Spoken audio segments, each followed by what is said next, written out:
Because, Ace, I'm not gonna lie, guys. Yeah? People are out here and they don't realize their selfishness. You know, when a person is not thoughtful towards their own behavior, and you gotta know, like, sometimes I gotta cut this person off, man. You know, it can be difficult to do. You know, you can be friends for a long time, but it's like time goes on. First time I was that, bro. You know, we are elevating. Yeah. Man. You know, we are elevating. You know? That's why, you know, if you above the hemisphere of eagles, yeah, bro, the doves can keep up with the eagle. Yeah, no, they can't.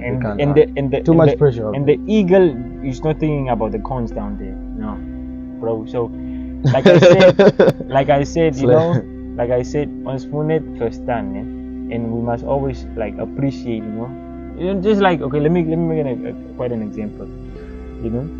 This nigga will thank you like literally every fucking day, huh? You know, thank you that I met a person such as yourself, and I'm grateful to God that I have you in my life, man. You know, some small little things, man, make a fucking difference. Different change, a big impact. It makes a big change, bro. Yeah, a big change, bro.